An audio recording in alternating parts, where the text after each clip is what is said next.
अभी तो वॉइस का कोई इशू नहीं आ रही होगी भाई voice? आ रही है। ठीक है।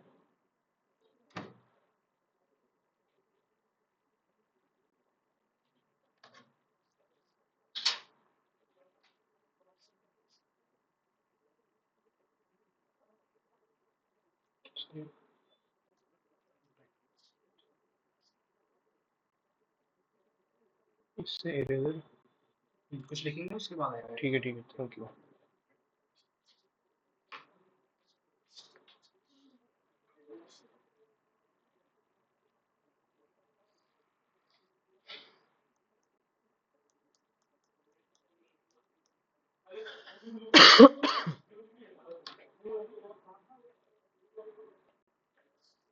Good evening everyone.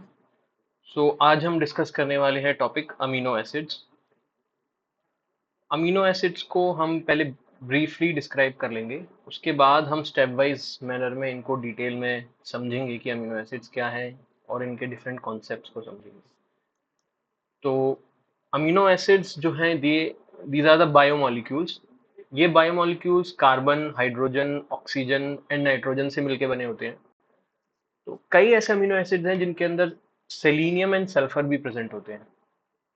तो ये बायोमोलिक्यूल्स, इन बायोमोलिक्यूल के अंदर एक कार्बोक्सिलिक ग्रुप और एक अमीनो ग्रुप दोनों एक साथ प्रेजेंट होते हैं, तो इनको हम अमीनो एसिड्स के नाम से भी डिनोट करते हैं।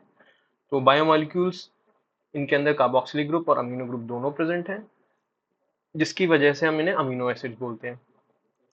अब हम अमीनो एसिड्स को क्लासिफाई करते हैं, तो इनका जो क्लासिफिकेशन होता है वो हम करते हैं on the basis of amino group, और वो अमीनो ग्रुप किस कार्बन एटम पे प्रेजेंट है उसकी वजह, उसके बेसिस पे हम ये क्लासिफाई करते हैं वो किस टाइप का अमीनो एसिड है। तो फॉर एग्जांपल हम एक मॉलिक्यूल से समझते हैं, इसके अंदर 1 2 3 4 कार्बन एटम्स हैं। जो फर्स्ट कार्बन है वो कार्बोक्सिलिक ग्रुप का कार्बन है, और 2 3 4 उसके एडजेसेंट कार्बन को हम डिनोट करते हैं। और second method of naming this carbon वो है alpha, beta, gamma and delta. जो अल्फा कार्बन है ये सेकेंड कार्बन से स्टार्ट होता है, तो उसके जो एडजेसेंट कार्बन है वो बीटा, उसके एडजेसेंट गामा एंड डेल्टा, उसके बाद एप्सिलॉन एंड सो ऑन। इस तरीके से हम नेमिंग करते हैं। तो ये दो टाइप की नेमिंग्स है कार्बन एटम्स की एक कंपाउंड के अंदर। तो अब जब हम क्लासिफिकेशन ऑफ अमीनो एसिड्स की बात करते हैं, तो क्लासिफिकेशन होता है on the basis of position of amino group. वो कैसे? अगर ये अमीनो ग्रुप एक अल्फा कार्बन से अटैच्ड है तो हम बोलते हैं ये अल्फा अमीनो एसिड है, और अगर ये अमीनो ग्रुप एक बीटा कार्बन से कोवेलेंटली बॉन्डेड है तो उस केस में हम बोलेंगे ये बीटा अमीनो एसिड है। बट ये भी हो सकता है कि ये अमीनो ग्रुप एक गामा कार्बन से अटैच्ड हो, तो उस केस में हम उस अमीनो एसिड को बोलेंगे ये एक गामा अमीनो एसिड है। तो इस तरीके से बहुत सारे टाइप के अमीनो एसिड हो सकते हैं possible, but alpha, beta, gamma ये basic type of amino acid हैं जो हम डिस्कस करते हैं। अब हम बात करते हैं अल्फा अमीनो एसिड्स की। जब हम अमीनो एसिड्स के बारे में पढ़ते हैं तो हम डिफरेंट टाइप्स के अमीनो एसिड्स को जान चुके हैं, बट अगर जब हम पढ़ रहे होते हैं ये स्पेसिफिकली मेंशन नहीं है कि ये कौन से टाइप का अमीनो एसिड है, तो हम जो बाय डिफॉल्ट लेते हैं वो लेते हैं कि ये अल्फा अमीनो एसिड ही होगा। तो अब हम डिस्कस करते हैं in detail about alpha amino acid की। तो ये एक फर्स्ट कार्बन हो गया, इसके अंदर ये सेकेंड कार्बन हो गया, ये अल्फा कार्बन ग्रुप है, अल्फा कार्बन एटम है। इस अल्फा कार्बन से जो कार्बोक्सिलिक ग्रुप अटैच्ड है इसको हम बोलते हैं अल्फा कार्बोक्सिलिक ग्रुप, और इस अल्फा कार्बन से जो अमीनो ग्रुप अटैच्ड है इसको हम बोलेंगे अल्फा अमीनो ग्रुप। और इसके साथ एक हाइड्रोजन एटम भी अटैच्ड है, और इसके साथ एक साइड चेन भी अटैच्ड है। तो ये जो साइड चेन है ये सबसे इंपॉर्टेंट रोल प्ले करता है to define an amino acid. यानी if the nature of the side chain is changing, the type of amino acid will also change. मतलब इसका क्या हुआ, अगर हम different types of side chain लेते हैं तो उस different type of side chains की वजह से टाइप ऑफ अमीनो एसिड वो चेंज हो जाएगा। अगर फॉर एग्जांपल दैट एच है या फिर CH3 है या फिर कोई और साइड चेन है, उसकी वजह से वो एक different type of amino acid बनता है। तो यहाँ पे एक एग्जांपल लेते हैं, वो एग्जांपल है लाइसीन का। तो इसके अंदर ये फर्स्ट कार्बन है, ये सेकंड कार्बन है, और ये अल्फा कार्बन है। तो ये जो आप देख रहे हैं जो हाईलाइटेड है ये इसकी साइड चेन है। इस साइड के चेन के अंदर beta, gamma, delta, epsilon carbon present है। इसके साथ जो एप्सिलॉन कार्बन है उससे एक अमीनो ग्रुप अटैच्ड है, इसको हम बोलेंगे एप्सिलॉन अमीनो ग्रुप। तो ये जो एप्सिलॉन अमीनो ग्रुप है ये इसके साइड चेन का पार्ट है, ये इसकी वजह से इसका क्लासिफिकेशन नहीं होता। जैसे हमने समझा था कि अल्फा अमीनो ग्रुप प्रेजेंट है तो वो अल्फा अमीनो एसिड है, तो इसका क्लासिफिकेशन जो है वो अल्फा अमीनो ग्रुप की वजह से हो गया। बट जो ये जो एप्सिलॉन अमीनो ग्रुप है ये इसकी साइड चेन का पार्ट है। अगर इसके बदले अगर हम कोई और साइड चेन ले लें, जैसे H या फिर CH3 या एटसेट्रा कोई और, तो ये जो टाइप ऑफ अमीनो एसिड है ये कंप्लीटली चेंज हो जाएगा, यानी ये एक डिफरेंट अमीनो एसिड बन जाएगा। यानी are group is very important in defining the amino acid. अब हम नेक्स्ट डिस्कस करते हैं amino acid, alpha amino acid के क्लासिफिकेशन का। जो अल्फा अमीनो एसिड होते हैं वो फर्दर क्लासिफाई होते हैं इन 2 डिफरेंट ग्रुप्स, जिनको हम बोलते हैं standard amino acid and non standard amino acid. जो स्टैंडर्ड अमीनो एसिड्स होते हैं they are ribosomically incorporated into peptide and polypeptide, यानी वो पेप्टाइड और पॉलीपेप्टाइड का हिस्सा बनते हैं राइबोसोमिकली उस प्रोसेस के थ्रू। और जो नॉन स्टैंडर्ड अमीनो एसिड्स होते हैं वो ribosomically they are not incorporated into peptide and polypeptide. तो हम यहाँ पढ़ते हैं standard amino acid, non standard amino acids. Standard amino acids are the ones which are ribosomically incorporated into peptides and polypeptides. Non-standard amino acids, they are the ones which are not incorporated into peptides and polypeptides. अब हम discuss करते हैं standard amino acids in detail.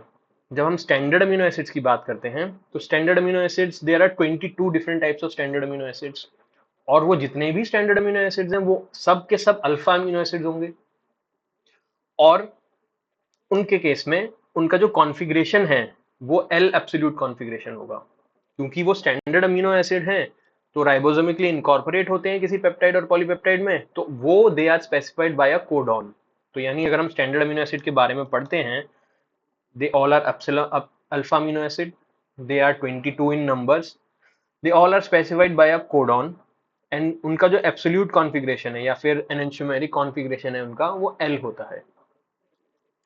तो अब हम next पढ़ते हैं standard amino acid को, कि हम स्टैंडर्ड अमीनो एसिड को फर्दर क्लासिफाई करते हैं। तो इनको क्लासिफाई करने का लाइक मल्टीपल पैरामीटर्स हो सकते हैं इनको क्लासिफाई करने के लिए। जो क्लासिफिकेशन हम यहाँ पढ़ने वाले हैं वो है on the basis of presence of primary amine group and secondary amine group, यानी किसी एक स्टैंडर्ड अमीनो एसिड में प्राइमरी अमीन ग्रुप प्रेजेंट है। प्राइमरी अमीन ग्रुप से हमारा कहने का मतलब हो गया NH2, और सेकेंडरी अमीन ग्रुप से हमारा मतलब हो गया NH ग्रुप। यानी किसी अमीनो एसिड के अंदर अगर प्राइमरी अमीन ग्रुप प्रेजेंट है उन्हें हम बोलेंगे प्राइमरी अमीनो एसिड, किसी अमीनो एसिड के अंदर सेकेंडरी अमीन ग्रुप प्रेजेंट है उसको हम बोलेंगे सेकेंडरी अमीनो एसिड। तो यहाँ पे हम देखते हैं कि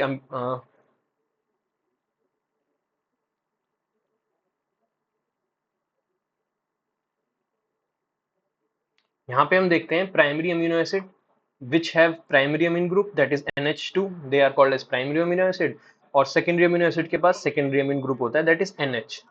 तो इसको हम डिटेल में समझते हैं एग्जांपल्स के साथ। एग्जांपल में हमने लिया है एक एलेनिन। एलेनिन के केस में क्या है कि इसके पास एक अमीनो ग्रुप है जो कि NH3 प्लस फॉर्म में है। अब किसी कंडीशन में ये डीप्रोटोनेशन इसका अगर होता है, यानी ये एक प्रोटॉन लूज करता है, डोनेट कर देता है, तो ये कन्वर्ट हो जाएगा NH2 में, NH2 फॉर्म में। यानी एलेनिन के अंदर किसी फॉर्म में एक प्राइमरी अमीन ग्रुप प्रेजेंट है, बिकॉज ऑफ डीप्रोटोनेशन ये NH2 में कन्वर्ट हो जाएगा, तो ये प्राइमरी अमीन ग्रुप में कन्वर्ट हो जाएगा। तो जब प्राइमरी अमीनो ग्रुप प्रेजेंट होता है तो हम उनको सिंपली बोल देते हैं प्राइमरी अमीनो एसिड या फिर अमीनो एसिड। बट ये जो प्रोलीन का केस है, प्रोलीन एक बहुत यूनिक अमीनो एसिड है। इसके केस में क्या है कि इसकी जो साइड चेन है, ये साइड चेन ये अल्फा अमीनो ग्रुप के साथ कोवलेंटली बॉन्डेड है। तो the type of amine group which is present in proline वो NH2 फॉर्म है, और किसी कंडीशन की वजह से जब ये डीप्रोटोनेशन होता है, इसका प्रोटोनेशन और डीप्रोटोनेशन हम आगे पढ़ेंगे डिटेल में, तो जब ये डीप्रोटोनेटेड फॉर्म में आएगा तो ये NH ग्रुप में आ जाएगा, NH फॉर्म में हो जाएगा। तो NH फॉर्म अगर प्रेजेंट है किसी अमीनो एसिड में, हमने देखा, तो उसको हम बोलते हैं सेकेंडरी अमीन ग्रुप या फिर सेकेंडरी अमीनो एसिड। तो, तो जब सेकेंडरी अमीनो एसिड होते हैं उनको हम सिंपली इमीनो एसिड भी कह देते हैं। यानी प्रोलीन को हम कई बार पढ़ते हैं तो उसको अमीनो एसिड से डिनोट नहीं किया जाता, उसको इम्यूनो एसिड से डिनोट किया जाता है। यानी जो सेकेंडरी अमीन ग्रुप अगर प्रेजेंट है उसको सेकेंडरी अमीनो एसिड और इम्यूनो एसिड कहते हैं। तो ये है broad classification of standard amino acid into primary amino acid and secondary amino acid. अब हमने एक अमीनो एसिड के अंदर डिफरेंट ग्रुप्स के बारे में पढ़ा।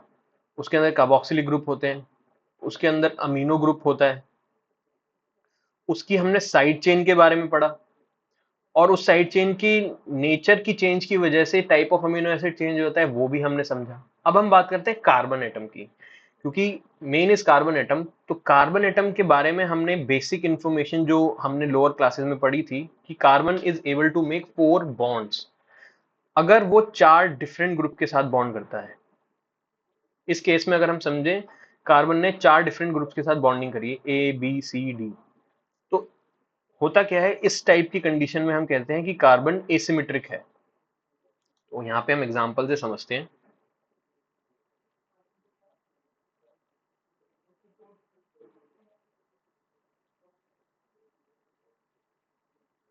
यहाँ पे अगर एग्जांपल से समझें, ये एक कार्बन एटम है। ये कार्बन एटम कार्बोक्सिलिक ग्रुप से अटैच्ड है, अल्फा कार्बोक्सिलिक ग्रुप। ये कार्बन एटम अमीनो ग्रुप से अटैच्ड है, इसके पास एक मिथाइल ग्रुप भी है, एक हाइड्रोजन ग्रुप भी है। तो ये हम कह सकते हैं इसके पास 4 डिफरेंट ग्रुप से ये कार्बन एटम बॉन्डेड है। तो इस कंडीशन को हम बोलते हैं एसिमेट्री। ये एसिमेट्रिक कार्बन है, या फिर हम सिंपली इसको बोलते हैं ये कार्बन कायरल कार्बन है। और जब हम एसिमेट्रिक कंडीशन, जैसे कि हमने एसिमेट्रिक और कायरल कार्बन को हम कहते हैं कि किसी मॉलिक्यूल के अंदर जब एक single chiral carbon atom present है तो उस मॉलिक्यूल को हम बोल देते हैं कि वो कायरल मॉलिक्यूल है। बट एक डिफरेंट कंडीशन भी पॉसिबल है जब किसी मॉलिक्यूल के अंदर एक से ज्यादा कायरल कार्बन एटम प्रेजेंट है। और जब एक से ज्यादा कायरल कार्बन प्रेजेंट होते हैं, कायरल कार्बन एटम, वो मॉलिक्यूल कायरल भी हो सकता है और वो मॉलिक्यूल अकायरल भी हो सकता है।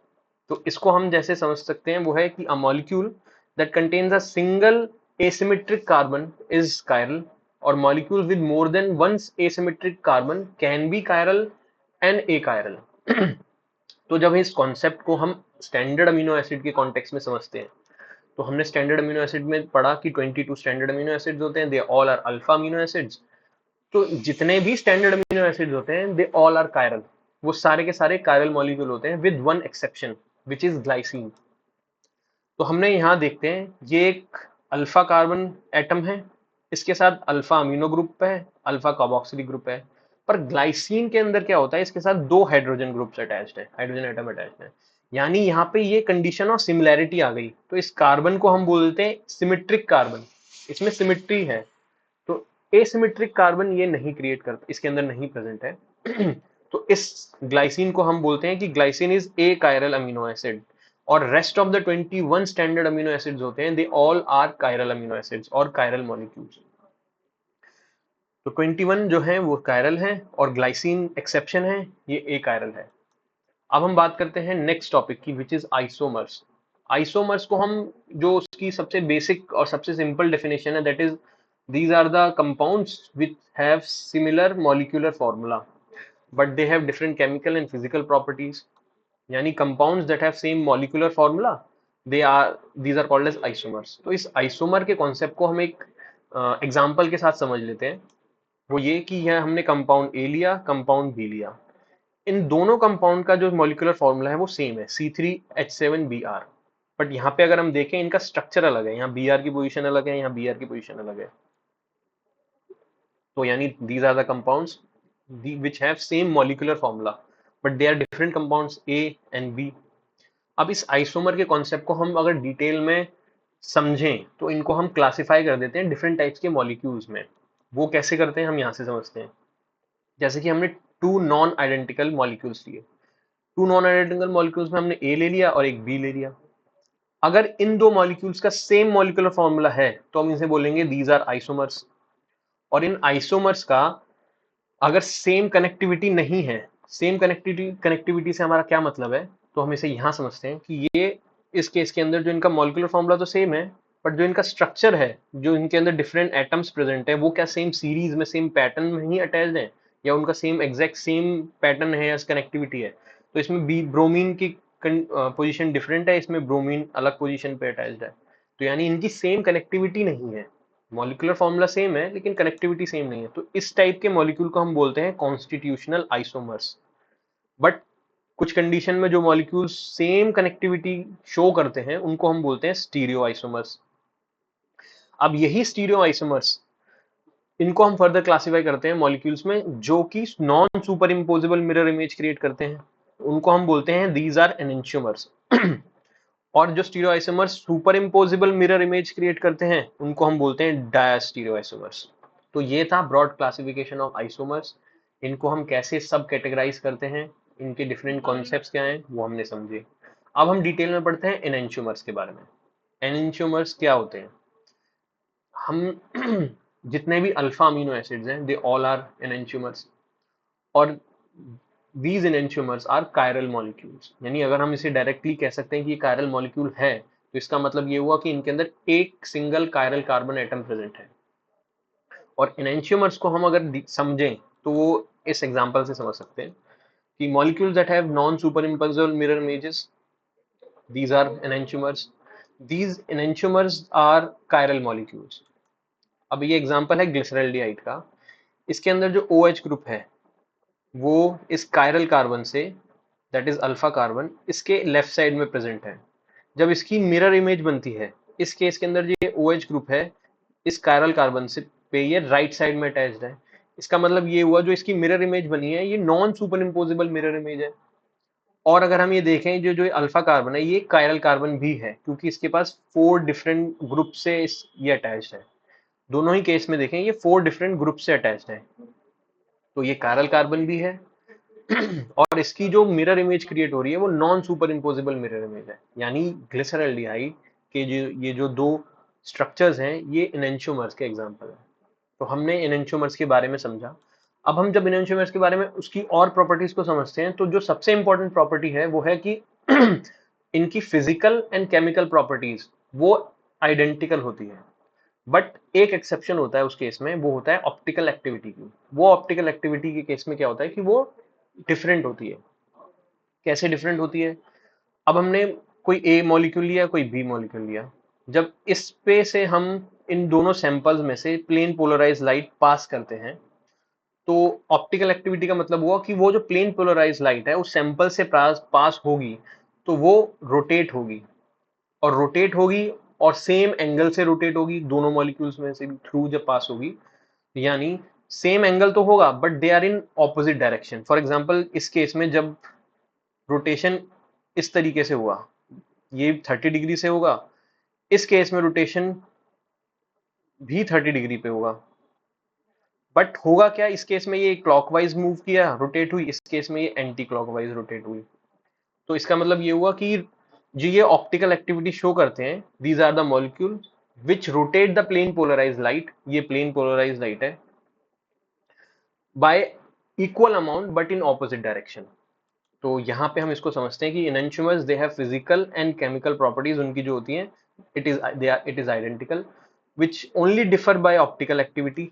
और उसका मतलब क्या हुआ, they enantiomers rotate the plane polarise light by equal amount but in opposite direction. तो एंगल जो है इक्वल अमाउंट का मतलब 30 डिग्री से अगर ये कर रहा है तो दूसरा भी 30 डिग्री से ही करेगा but in opposite direction, that is clockwise and anti clockwise. अब हम बात करते हैं नॉमेनक्लेचर ऑफ एनेंटियोमर्स की। नॉमेनक्लेचर के केस में हम पढ़ते हैं नॉमेनक्लेचर ऑफ एनेंटियोमर्स या फिर नॉमेनक्लेचर ऑफ कायरल मॉलिक्यूल्स। क्योंकि सारे एनेंटियोमर्स हैं वो कायरल मॉलिक्यूल्स ही होते हैं तो हम इसको इंटरचेंजेबली लिख सकते हैं कि nomenclature of enantiomers, nomenclature of chiral molecules is done by two different systems. तो टू डिफरेंट सिस्टम में पहला है DL system, second is RS system. तो हम फर्स्ट पढ़ेंगे डीएल सिस्टम को। तो डीएल सिस्टम में जो हम पढ़ते हैं, डीएल सिस्टम के केस में हमें एक रेफरेंस मॉलिक्यूल का की रिक्वायरमेंट होती है कि उसको समझ के हम डीएल सिस्टम को अप्लाई कर पाए। उस रेफरेंस मॉलिक्यूल का नाम है ग्लिसरल्डिहाइड। तो यहाँ पे with respect to reference molecule we have to use DL system. और ग्लिसरल्डिहाइड के केस में क्या है, हम कैसे यूज करते हैं, हम ये देखते हैं कि जो पोजीशन ऑफ हाइड्रोक्सिल ग्रुप है वो हाइड्रोक्सिल ग्रुप जब वो कायरल एटम से, कायरल कार्बन एटम से अटैच्ड है जो हाइड्रोक्सिल ग्रुप, उसकी पोजीशन के बेसिस पे हम बोलते हैं कि इसकी एल कॉन्फ़िगरेशन है या डी कॉन्फ़िगरेशन है। मतलब the hydroxyl group which is attached to the chiral carbon On the basis of the position of that hydroxyl group we decide the molecule has L configuration और D configuration. अगर ये left side attached है और left side bonded है chiral carbon के तो उसका L configuration होगा. अगर ये हाइड्रोक्सिल ग्रुप कायरल कार्बन के राइट साइड में अटैच्ड है, राइट साइड में बॉन्डेड है, तो उस मॉलिक्यूल का जो कॉन्फ़िगरेशन है वो डी कॉन्फ़िगरेशन होगा. तो ये है डीएल सिस्टम का तरीका, किस तरीके से हम डी और एल को हम अप्लाई करते हैं. बट ये तो ग्लिसरॉल्डिहाइड के साथ हमने इसको समझा जो कि एक कार्बोहाइड्रेट है. But in case of amino acid में हम डीएल सिस्टम कैसे अप्लाई करते हैं अब उसको समझते हैं. अमीनो एसिड के अंदर अगर हाइड्रोक्सिल ग्रुप नहीं प्रेजेंट तो हम क्या करते हैं, हम position of alpha amino group देखते हैं, यानी amino group which is attached to alpha amino acid, alpha carbon which is a chiral carbon. तो अगर उससे अटैच्ड है उसकी पोजीशन के बेसिस पे हम ये समझते हैं कि अल्फा अमीनो ग्रुप अगर अल्फा कार्बन के लेफ्ट साइड में बॉन्डेड है तो उसको हम बोलेंगे उस अमीनो एसिड का एल कॉन्फ़िगरेशन है. अगर ये अल्फा अमीनो ग्रुप अल्फा एक कायरल कार्बन एटम के, that is alpha carbon atom के राइट साइड में अटैच्ड है, राइट साइड में बॉन्डेड है, तो उस केस में हम बोलेंगे इस अमीनो एसिड का डी कॉन्फ़िगरेशन है. यानी हमने ये समझा कि डीएल सिस्टम को अमीनो एसिड के केस में कैसे अप्लाई करते हैं, ये समझा. और जितने भी स्टैंडर्ड अमीनो एसिड हैं उन सब का एल कॉन्फ़िगरेशन होता है. बट एक एक्सेप्शन है विच इज ग्लाइसिन, क्योंकि ग्लाइसिन एक स्टैंडर्ड अमीनो एसिड तो है but it is not a chiral molecule, वो कायरल मॉलिक्यूल नहीं है, तो उस केस में डीएल सिस्टम अप्लाई नहीं हो पाता है. सो हम ये कह सकते हैं कि glycine has no absolute configuration as per DL system. अब हम बात करते हैं डीएल सिस्टम के लिमिटेशन की. लिमिटेशन से हमारा मतलब है कि किसी मॉलिक्यूल के अंदर ये भी पॉसिबल है कि एक से ज्यादा कायरल कार्बन एटम प्रेजेंट हो. तो इसको अगर हम देखें एग्जांपल को, ये फर्स्ट कार्बन, ये सेकंड कार्बन, ये थर्ड कार्बन, ये अल्फा, ये बीटा. इसके अंदर अगर हम अल्फा कार्बन को देखें ये एक कायरल एटम है, कायरल कार्बन एटम है. अगर हम बीटा कार्बन को देखें ये भी एक कायरल कार्बन एटम है. बट हम जब डीएल सिस्टम को अप्लाई करते हैं we have to stick to alpha chiral carbon only, alpha carbon atom only.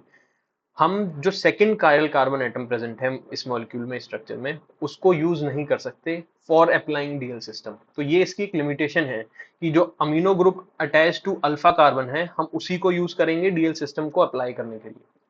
so this is the limitation, as per alpha carbon only we can apply DL system.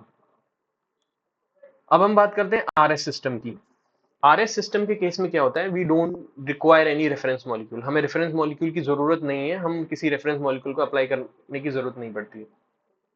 But RS system के case में हम priority rule follow करते हैं. Priority rule से हमारा क्या मतलब है कि हमने मॉलिक्यूल देखा जो उसका कार्बन कायरल कार्बन है, दैट इज अल्फा कार्बन है, उसके साथ जो जो ग्रुप्स कोवलेंटली अटैच्ड हैं, जो भी एक एटम उसके साथ अगर कोवलेंटली अटैच्ड है उसका हम एटॉमिक नंबर फाइंड आउट करते हैं. जिसका एटॉमिक नंबर सबसे हाईएस्ट है उसको हम फर्स्ट प्रायोरिटी पे रखेंगे और जिसका एटॉमिक नंबर सबसे लोएस्ट होगा उसको हम लीस्ट प्रायोरिटी पे रखेंगे, दैट इज फोर्थ नंबर पे. अब इसको हम एग्जांपल से समझ लेते हैं. तो आरएस सिस्टम में we don't need reference molecule, we follow priority rule in case of RS system. और प्रायोरिटी जो होती है it is based on atomic number. वो कैसे हम अप्लाई करते हैं इस एग्जांपल से समझ लेते हैं. ये एक अल्फा कार्बन है, इस अल्फा कार्बन से ये अल्फा कार्बन जिस जिस एटम के साथ कोवलेंटली बॉन्डेड है हम उनका एटॉमिक नंबर फाइंड आउट करेंगे, दैट इज इस केस में नाइट्रोजन, कार्बन, कार्बन, हाइड्रोजन. इस केस में हमने देखा कि नाइट्रोजन का सबसे ज्यादा हाईएस्ट एटॉमिक नंबर है तो हमने इसको रख दिया फर्स्ट प्रायोरिटी पे, दैट इज हाईएस्ट प्रायोरिटी पे. अब हम आते हैं सेकंड प्रायोरिटी पे. सेकंड प्रायोरिटी केस में क्या होगा कि यहाँ पे भी कार्बन है, यहाँ पे भी कार्बन है, यानी इनका एटॉमिक नंबर तो सेम होगा. अब हम क्या करते हैं, इस ग्रुप के अंदर जो जो सेकंड एटम प्रेजेंट है इनका एटॉमिक नंबर देखते हैं. इस केस में ऑक्सीजन है, इस केस में हाइड्रोजन है, तो ऑक्सीजन का एटॉमिक नंबर ज्यादा है हाइड्रोजन से, तो हमने इसको रख दिया सेकंड प्रायोरिटी पे, यानी ये सेकंड प्रायोरिटी पे है और ये थर्ड प्रायोरिटी पे है. अब हाइड्रोजन जो है उसका एटॉमिक नंबर सबसे कम होता है तो वो लीस्ट प्रायोरिटी पे होगा, दैट इज फोर्थ नंबर पे. तो आरएस सिस्टम को हम जब अप्लाई करते हैं तो we move from highest priority that is 1 towards lowest priority that is 4. हम 1 to 4 मूव करते हैं, हाईएस्ट टू लोएस्ट प्रायोरिटी. तो ये हमने समझ लिया कि कैसे हम प्रायोरिटी रूल को अप्लाई करते हैं, कैसे हम डिफरेंट डिफरेंट ग्रुप्स को प्रायोरिटी पे देते हैं. बट कैसे इस रूल को, आरएस सिस्टम को अमीनो एसिड के केस में अप्लाई करते हैं, कैसे उनको बोलते हैं कि वो आर कॉन्फ़िगरेशन का है और एस कॉन्फ़िगरेशन का है, ये हम समझते हैं इस डायग्राम से। ये जो सेंट्रल मॉलिक्यूल है, सेंट्रल एटम है सॉरी, ये कार्बन एटम है। अब इसके साथ जो 4 डिफरेंट ग्रुप्स अटैच्ड हैं, इनको हमने नंबरिंग करी है 1 2 3 एंड 4। ये नंबरिंग इनकी प्रायोरिटी है, that is first priority, second priority, third priority and fourth priority. जब हम सिंपली प्रायोरिटी को फॉलो करते हैं और प्रायोरिटी को फॉलो करते हुए मूव करते हैं, दैट इज हम फर्स्ट प्रायोरिटी से सेकंड प्रायोरिटी से थर्ड प्रायोरिटी को मूव करेंगे, जिस डायरेक्शन में हम मूव करेंगे दैट इज 1 2 3 4। अगर हम प्रायोरिटी को फॉलो करते हुए क्लॉकवाइज मूव कर रहे हैं, दैट इज इस केस में हम क्लॉकवाइज मूव कर रहे हैं, तो उस मॉलिक्यूल का आर कॉन्फ़िगरेशन होगा। अगर हम सिंपली प्रायोरिटी को फॉलो करते हुए एंटी क्लॉकवाइज मूव कर रहे हैं, जो कि हम इस केस में देखते हैं, जो कि इस मॉलिक्यूल का मिरर इमेज है। इस केस में हमने सिंपली प्रायोरिटी को फॉलो किया कि first priority, second priority and then third priority. हम प्रायोरिटी को फॉलो करते हुए अगर एंटी क्लॉकवाइज मूव कर रहे हैं, तो उस केस में जो मॉलिक्यूलर कॉन्फ़िगरेशन होता है वो है एस कॉन्फ़िगरेशन। तो इस तरीके से हम आरएस सिस्टम को अमीनो एसिड के केस में अप्लाई करते हैं और फाइंड आउट करते हैं कि वो मॉलिक्यूल, वो अमीनो एसिड आर कॉन्फ़िगरेशन का है या एस कॉन्फ़िगरेशन का है। अब हमने डीएल सिस्टम में लिमिटेशन पढ़ी थी कि उस केस में हमें we have to stick to the alpha carbon only, कि हमें सिर्फ और सिर्फ अल्फा कार्बन के बेसिस पे ही डीएल सिस्टम अप्लाई कर सकते हैं। बट जब आरएस सिस्टम की हम बात करते हैं, इसमें ऐसी कोई लिमिटेशन नहीं है कि हमें सिर्फ अल्फा कार्बन या फिर सिर्फ एक सिंगल कायरल कार्बन एटम के बेसिस पे ही इस सिस्टम को फॉलो करना है, ऐसा नहीं है। इसका एग्जांपल हम समझते हैं। ये एक मॉलिक्यूल का स्ट्रक्चर है, ये अमीनो एसिड का। इसमें फर्स्ट कार्बन है, ये सेकंड कार्बन है, ये थर्ड कार्बन है, ये फोर्थ कार्बन है। ये अल्फा हो गया, ये बीटा हो गया। जो अल्फा कार्बन है ये भी कायरल मॉलिक्यूल है, कायरल कार्बन एटम है सॉरी। जो बीटा कार्बन है ये भी कायरल कार्बन एटम है। तो हम जब alpha carbon that is second carbon के बेसिस पे आरएस सिस्टम अप्लाई करेंगे, तो ये एस भी हो सकता है और आर भी हो सकता है। तो हम सिंपली क्या करते हैं, अगर जो सेकंड कार्बन के बेसिस पे आरएस सिस्टम में जब हम अप्लाई करेंगे, अगर वो एस है तो हम उसे 2s से रिप्रेजेंट कर देंगे, और अगर आर है तो हम उसे 2r से रिप्रेजेंट करेंगे। और जब हम आरएस सिस्टम से third carbon that is beta carbon के बेसिस पे अप्लाई करते हैं, तो अगर वो एस है तो हम उसको रिप्रेजेंट करते हैं 3s से, और अगर वो आर है तो हम उसको रिप्रेजेंट करते हैं 3r से। यानी हम इसको आरएस सिस्टम को सेकंड कायरल कार्बन एटम के बेसिस पे भी अप्लाई कर सकते हैं। इसकी सिर्फ और सिर्फ अल्फा कार्बन से स्टिक रहने की लिमिटेशन नहीं है। तो जब इस आरएस सिस्टम को हम स्टैंडर्ड अमीनो एसिड के केस में अप्लाई करते हैं, तो जितने भी स्टैंडर्ड अमीनो एसिड है सबका L configuration sorry S configuration होता है। All the standard amino acid have S configuration except cysteine. जो सिस्टीन है उसका आर कॉन्फ़िगरेशन होता है। तो ये तो हमने नॉमेनक्लेचर के बारे में पढ़ लिया, डीएल सिस्टम, आरएस सिस्टम, उनको स्टैंडर्ड अमीनो एसिड के रिगार्डिंग हमने पढ़ लिया कि कौन डीएल सिस्टम के बेसिस पे सब एल कॉन्फ़िगरेशन होते हैं एक्सेप्ट ग्लाइसिन, उसका कोई एब्सोल्यूट कॉन्फ़िगरेशन नहीं है डीएल सिस्टम के बेसिस पे। और आरएस सिस्टम जब हम अप्लाई किया तो जितने स्टैंडर्ड अमीनो एसिड है सबका एस कॉन्फ़िगरेशन है एक्सेप्ट सिस्टीन जिसका आर कॉन्फ़िगरेशन है। अब हम नेक्स्ट टॉपिक की बात करते हैं, डायस्टीरियोआइसोमर्स। डायस्टीरियोआइसोमर्स को हम समझते हैं, हमने एनेंटियोमर के बारे में समझा। हमने एनेंटियोमर के बारे में पढ़ा कि they create non super imposable mirror image. हमने ये देखा कि एनेंटियोमर्स आर कायरल मॉलिक्यूल्स। उनके बारे में हमने फिजिकल और केमिकल प्रॉपर्टीज के बारे में पढ़ा कि एनेंटियोमर्स की physical and chemical properties identical होती है एक्सेप्ट ऑप्टिकल एक्टिविटी। बट हम डायस्टीरियो आइसोमर्स के बारे में जब पढ़ते हैं, तो diastereoisomer these are the molecules जो कि superimposable mirror image create करेंगे। ये जो इनकी फिजिकल और केमिकल प्रॉपर्टीज है वो कंप्लीटली डिफरेंट होगी।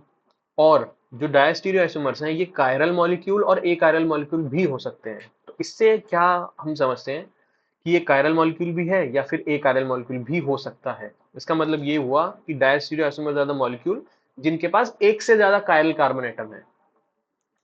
तो हम इसको अब समझते हैं कि they have super imposable mirror images, they can be chiral और ए chiral.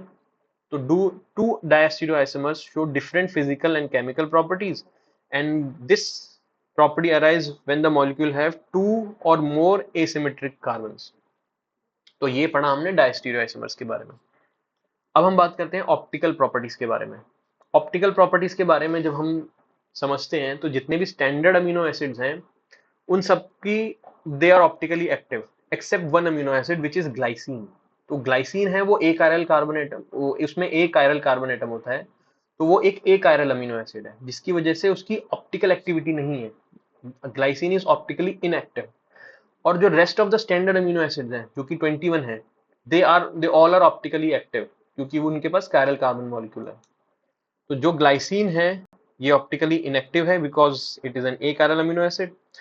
Rest of rest of the amino acid हैं जो स्टैंडर्ड अमीनो एसिड हैं एक्सेप्ट ग्लाइसिन, वो ऑप्टिकली एक्टिव होते हैं because they are chiral amino acid, वो chirality उनको show होती है।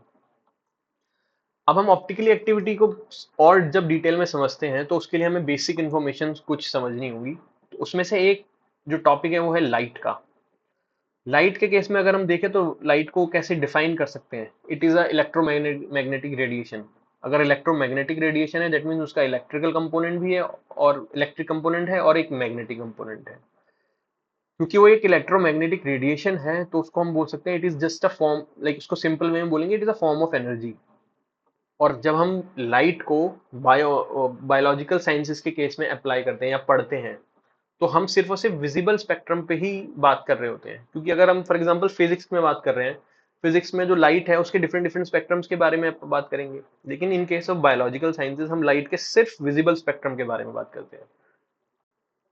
और जो लाइट है it can be polarised and it can be unpolarised. तो इसको हम समझ लेते हैं कि इलेक्ट्रोमैग्नेटिक रेडिएशन है और ये फॉर्म ऑफ एनर्जी है। हम लाइट के केस में जब बायोलॉजिकल साइंसेज के केस में पढ़ते हैं तो only visible visible spectrum is considered. तो लाइट जो है it can be polarised and it can be unpolarised. अब हम इसको डिटेल में समझते हैं कि पोलराइज्ड लाइट का मतलब क्या होता है। पोलराइज्ड लाइट का मतलब क्या होता है, हमने पढ़ा कि it is an electromagnetic radiation light जो है।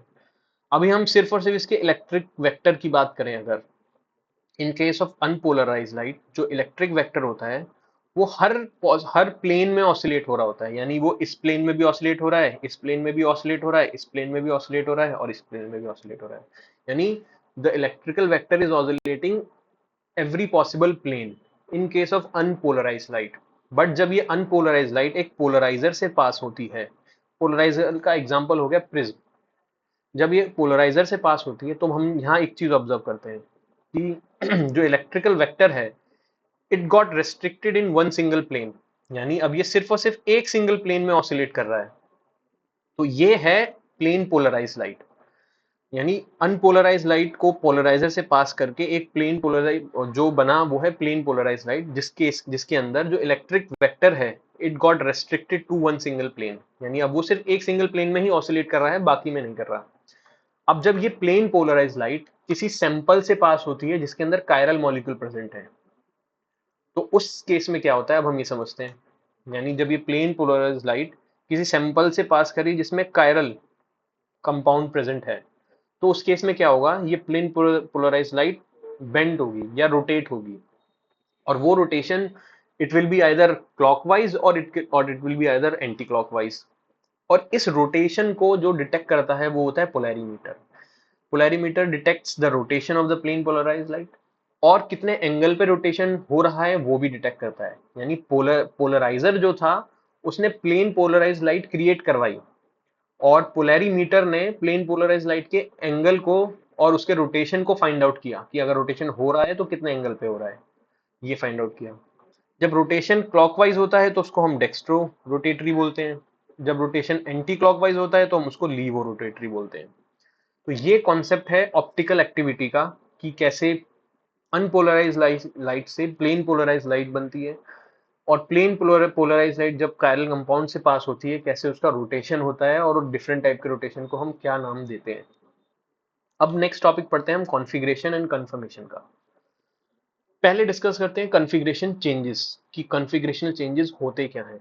हमने ये एक ए कंपाउंड लिया है, एक बी कंपाउंड लिया है। इस केस के अंदर अगर हम देखें तो इसमें हाइड्रोजन एक तरफ है ऑन द सेम साइड, इसमें हाइड्रोजन ऑपोजिट साइड्स पे है। बट अगर मुझे इस ए कंपाउंड को बी कंपाउंड में कन्वर्ट करना है या चेंज करना है तो वो कैसे पॉसिबल होगा। तो इसके लिए मुझे क्या करना होगा, फर्स्ट जो कोवेलेंट बॉन्ड है वो ब्रेक होगा, फिर चेंजेस होंगे, फिर मुझे एक नया कोवलेंट बॉन्ड बनाना होगा जिससे ये कि ए कंपाउंड बी कंपाउंड में चेंज हो जाए, यानी कॉन्फ़िगरेशनल चेंजेस का मतलब हुआ changes in which breakage and formation of covalent bond is involve. These type of changes को हम बोलते हैं configurational changes. But conformation changes में क्या होता है कि कोई भी कोवलेंट बॉन्ड का ब्रेकेज और फॉर्मेशन इन्वॉल्व नहीं है, तो उस टाइप ऑफ चेंज को हम बोलते हैं कन्फर्मेशनल चेंज। और उसका एग्जाम्पल होता है alpha helix and beta sheets. जब अल्फा हेलिक्स से बीटा शीट में कन्वर्जन होता है तो सिर्फ हाइड्रोजन बॉन्ड का चेंज ब्रेकेज होता है, कोई भी कोवलेंट बॉन्ड जैसे कि पेप्टाइड बॉन्ड वो नहीं ब्रेक होता और ना ही फॉर्मेशन हो रहा है उसका। यानी अल्फा हेलिक्स से बीटा शीट में जो चेंजेस हो रहे हैं without the involvement of breakage and formation of covalent bond, इसको हम बोलते हैं कन्फर्मेशनल चेंज। और कॉन्फ़िगरेशनल चेंज में कोवलेंट बॉन्ड का ब्रेकेज एंड फॉर्मेशन इन्वॉल्व है। तो ये तो हमने इस चीज को समझा। अब हम नेक्स्ट टॉपिक पे आते हैं, classification of amino acids on the basis of their side chain. क्योंकि हमने साइड चेन के बारे में समझा था कि कैसे उसका नेचर चेंज होता है तो type of amino acid change हो जाता है। तो अब यहाँ पे हम क्लासिफिकेशन करते हैं अमीनो एसिड्स का on the basis of side chain. तो हम लेते हैं स्टैंडर्ड अमीनो एसिड को। स्टैंडर्ड अमीनो एसिड्स हैं, हमने इनको फर्दर क्लासिफाई किया है कि amino acids with non polar side chain, amino acid with polar side chain. अगर नॉन पोलर साइड चेन है उसका मतलब ये हुआ कि उनका डाइपोल मोमेंट जीरो है। अगर पोलर साइड चेन है तो उसका मतलब ये हुआ उनका dipole moment is not equal to zero, यानी उसकी कुछ वैल्यू होगी। अब amino acids with non polar side chain, ऐसे 9 अमीनो एसिड्स हैं ये, जो कि glycine, valine, alanine, leucine, isoleucine, proline, methionine, phenylalanine and tryptophan, ये हैं। जब हम पोलर साइड चेन के वाले अमीनो एसिड की बात कर रहे हैं, यानी amino acid with polar side chain, इनको हम फर्दर क्लासिफाई करते हैं कि दे आर चार्ज्ड और अनचार्ज्ड। बट जब हम चार्ज और अनचार्ज की बात करते हैं we have to specifically mention the pH, क्योंकि अगर एक अमीनो एसिड चार्ज है या अनचार्ज है वो एक पर्टिकुलर पीएच पे ही होगा अगर वो चार्ज है। तो हम यहाँ पे बात कर रहे हैं polar amino acid with polar side chain which are charged at pH 7। तो ऐसे जो मॉलिक्यूल जो अमीनो एसिड्स हैं वो है serine, threonine, cysteine, asparagine, glutamine and tyrosine. अब दूसरी तरफ हम देखते हैं amino acid with polar side chain which are charged at pH 7। तो वो पॉजिटिवली चार्ज हो सकते हैं या तो नेगेटिवली चार्ज हो सकते हैं। अगर पॉजिटिवली चार्ज हैं तो वो अस्पार्टेट और ग्लूटामेट हैं, और अगर नेगेटिवली चार्ज हैं तो वो लाइसिन, आर्जिनिन एंड हिस्टिडीन होंगे। तो ये है सॉरी, ये है classification of amino acids on the basis of their side chain. तो हमने इन स्टैंडर्ड अमीनो एसिड्स को पढ़ा और इनके बारे में समझा कि कैसे हम इनको फर्दर सब क्लासिफाई कर सकते हैं। अब हम बात करते हैं chemical nature of the side chain at pH 7 in standard amino acid. यानी अब हम साइड चेन के केमिकल नेचर को डिटेल में समझेंगे इन डिफरेंट अमीनो एसिड्स के। तो first example is proline. Proline के केस में क्या होता है, जो इसकी साइड चेन है ये अल्फा अमीनो ग्रुप के साथ कोवलेंटली अटैच्ड होती है। तो ये एक यूनिक नेचर है इस अमीनो एसिड का जो कि बाकी सब डिफरेंट अमीनो एसिड्स में नहीं पाया जाता। तो this is the condition in case of proline. मीथियोनिन is a sulphur containing amino acid, इसके अंदर सल्फर है, बट ये जो सल्फर है ये टर्मिनली प्रेजेंट नहीं है इसके अंदर। तो इसकी वजह से ये डाइसल्फाइड बॉन्ड फॉर्मेशन में पार्टिसिपेट नहीं कर पाता है। In case of phenyl alanine, इसके पास एरोमेटिक रिंग है इसके साइड चेन में। ट्रिप्टोफैन के अंदर भी क्या होता है कि इसके साइड चेन में एरोमेटिक रिंग होती है। तो these are aromatic ring containing side chain, ये वो अमीनो एसिड्स हैं। सेरीन के केस में क्या होता है, इसके साइड चेन के अंदर हाइड्रोक्सिल ग्रुप प्रेजेंट है, बट ये हाइड्रोक्सिल ग्रुप एक ए कायरल कार्बन से बॉन्डेड होता है।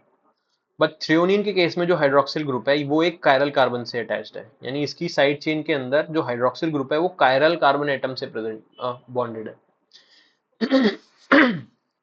In case of cysteine, cysteine को अगर हम देखें इसमें जो सल्फाइड्रिल ग्रुप प्रेजेंट है, तो ये जो सल्फर है ये टर्मिनली प्रेजेंट है और ये डाई सल्फाइड बॉन्ड फॉर्मेशन में पार्टिसिपेट करता है। इन केस ऑफ एस्पेरेजिन हम देखें तो इसमें एक अमाइड ग्रुप प्रेजेंट है इसकी साइड चेन में, और ये जो अमाइड ग्रुप है ये बीटा कार्बन से बॉन्डेड है। ये अल्फा कार्बन, ये बीटा कार्बन, और ये जो अमाइड ग्रुप है ये बीटा कार्बन से बॉन्डेड होता है। In case of glutamine sorry, ये अल्फा, ये बीटा, ये गामा। तो ये जो अमाइड ग्रुप है ये गामा कार्बन से बॉन्डेड होता है ग्लूटामीन के केस में। टायरोसिन के केस में अगर हम देखें तो उसके पास एक बेंजीन रिंग है जिसके साथ एक हाइड्रोक्सिल ग्रुप अटैच्ड है। यानी अगर हम ये देखें कि टायरोसिन एक ऐसा अमीनो एसिड है जिसकी साइड चेन में फिनोलिक ग्रुप प्रेजेंट होता है। लाइसिन के केस में अगर हम देखें तो ये अल्फा, ये बीटा, ये गामा, ये डेल्टा, ये एप्सिलॉन। तो ये लाइसिन के केस में हमारे पास एक अल्फा अमीनो ग्रुप प्रेजेंट है। यानी जो ये अमीनो ग्रुप है, ये सॉरी एप्सिलॉन कार्बन के साथ बॉन्डेड है, तो ये एप्सिलॉन अमीनो ग्रुप प्रेजेंट होता है in case of lysine. Arginine के केस में क्या है कि उसके पास एक ग्वानिडीनो ग्रुप है, जिसकी वजह से वो बाकी अमीनो एसिड से डिफरेंट है। इसकी साइड चेन के अंदर ग्वानिडीनो ग्रुप प्रेजेंट है। हिस्टिडीन के केस में इसके पास एक इमिडाजोल रिंग है, और ये हिस्टिडीन का बाकी अमीनो एसिड से डिफरेंट कैसे है, क्योंकि ये pH 7 पे प्रोटोनेटेड फॉर्म में भी हो सकता है, या फिर pH 7 पे ये डी प्रोटोनेटेड फॉर्म में भी हो सकता है। तो यानी हिस्टिडीन एक यूनिक अमीनो एसिड है जो कि pH 7 पे प्रोटोनेटेड प्रोटोनेटेड और डी प्रोटोनेटेड फॉर्म में भी प्रेजेंट हो सकता है। अब हम बात करते हैं एस्पार्टेट की। एस्पार्टेट में एक कार्बोक्सिलिक ग्रुप अटैच्ड है बीटा कार्बन से। यानी इसकी साइड चेन में जो कार्बोक्सिलिक ग्रुप है वो बीटा कार्बन से अटैच्ड है, ये बीटा ये अल्फा। ग्लूटामेटिक केस में जो कार्बोक्सिलिक ग्रुप है वो एक गामा कार्बन से अटैच्ड होता है। ये carboxylic group in case of glutamate gamma carbon atom से अटैच्ड है। ये तो डिफरेंट अमीनो एसिड्स हुए, और इनके बारे में हमने इनकी डिफरेंट साइड चेन, इनके केमिकल नेचर के बारे में समझा। अब हम बात करते हैं 23rd अमीनो एसिड की। Selenocysteine is a 23rd amino acid. अब इसका नाम ही समझें अगर, सेलिनोसिस्टीन, तो इससे हम देख सकते हैं और इसके स्ट्रक्चर से समझ सकते हैं कि इसकी सिमिलैरिटी जो है सिस्टीन से काफी ज्यादा है। सिस्टीन के केस में सल्फर प्रेजेंट होता है, तो इसके केस में क्या है, इसके केस में सेलिनियम प्रेजेंट है। ये एक स्टैंडर्ड अमीनो एसिड है जिसकी वजह से ये स्पेसिफाइड होता है बाय कोडॉन। और सेलिनोसिस्टीन जो है वो प्रोकैरियोट्स एंड यूकैरियोट्स में दोनों में प्रेजेंट होता है। और सेलिनोसिस्टीन का जब फॉर्मेशन होता है, it is form by modification of serine. तो ये हम देख लेते हैं। It is a 21st standard amino acid. Structure जो है it is similar to that of cysteine. It contains selenium rather than sulphur, specified by a triplet codon which is UGA, जो कि एक स्टॉप कोडॉन होता है, but selenocysteine UGA से specified होता है, फॉर्म्ड बाय मॉडिफाइंग सेरीन। और ऐसे दो एंजाइम के एग्जांपल्स हैं जिसके अंदर सेलिनोसिस्टीन प्रेजेंट होता है। वो है, first is glutathione peroxidase, second is format dehydrogenase. यानी ये दो एंजाइम्स हैं जिनके अंदर सेलिनोसिस्टीन प्रेजेंट होता है। अब नेक्स्ट हम पढ़ते हैं 23rd स्टैंडर्ड अमीनो एसिड को, विच इज पायरोलाइसिन। तो पायरोलाइसिन जो है इसकी सिमिलैरिटी लाइसिन से होती है। ये भी एक स्टैंडर्ड अमीनो एसिड है, तो ये भी स्पेसिफाइड बाय कोडॉन होता है। बट इसमें जो डिफरेंस होता है ये सिर्फ और सिर्फ प्रोकैरियोट्स में पाया जाता है। यानी कुछ बैक्टीरियल प्रोटीन्स हैं उनके अंदर पायरोलाइसिन की प्रेजेंस पाई जाती है। 22nd स्टैंडर्ड अमीनो एसिड है, सिमिलर टू लाइसिन है, present in case of bacterial proteins only, और it is encoded by UAG codon.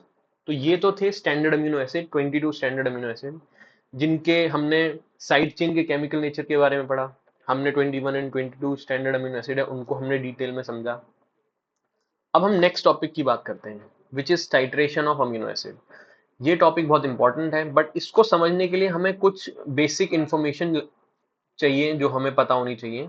और कुछ जो बेसिक इंफॉर्मेशन है उसमें से पहली है आयोनाइजेबल ग्रुप, वो क्या होता है वो हम समझ लेते हैं। तो ये एक अमीनो एसिड का एग्जांपल है एलेनिन का। इस केस में क्या है कि ये फर्स्ट कार्बन है, ये सेकंड कार्बन है, जो कि अल्फा कार्बन है। ये जो कार्बोक्सिलिक ग्रुप है अटैच्ड है, ये अल्फा कार्बोक्सिलिक ग्रुप अटैच्ड है, ये एक इसके साथ एक अल्फा अमीनो ग्रुप अटैच्ड है। यानी इस ग्रुप के पास एबिलिटी है टू लूज और टू गेन प्रोटॉन। इस ग्रुप के पास एबिलिटी है टू लूज और टू गेन प्रोटॉन। यानी इनके पास अगर एबिलिटी टू लूज और गेन प्रोटॉन है, इनको हम आयनाइजेबल ग्रुप बोल सकते हैं। और ऐसे अमीनो एसिड जिनके पास सिर्फ दो ऐसे ग्रुप्स प्रेजेंट हैं, यानी दो आयनाइजेबल ग्रुप प्रेजेंट हैं, उनको हम बोलते हैं डाइप्रोटिक अमीनो एसिड। अब हम इस कंडीशन की बात करते हैं। इसके अंदर जो है एक कार्बोक्सिलिक ग्रुप है, एक अमीनो ग्रुप है, alpha carboxylic alpha amino group, ये अल्फा कार्बन हो गया। तो ये एक आयनाइजेबल ग्रुप हो गया, ये एक आयनाइजेबल ग्रुप हो गया। अब हम इसकी साइड चेन को अगर देखें बीटा गामा, यानी इसके गामा कार्बन के साथ एक गामा कार्बोक्सिलिक ग्रुप भी अटैच्ड है, यानी ये भी एक थर्ड आयनाइजेबल ग्रुप प्रेजेंट है। यानी ऐसे अमीनो एसिड जिनके अंदर 3 आयनाइजेबल ग्रुप प्रेजेंट होते हैं उनको हम बोलते हैं ट्राइप्रोटिक अमीनो एसिड।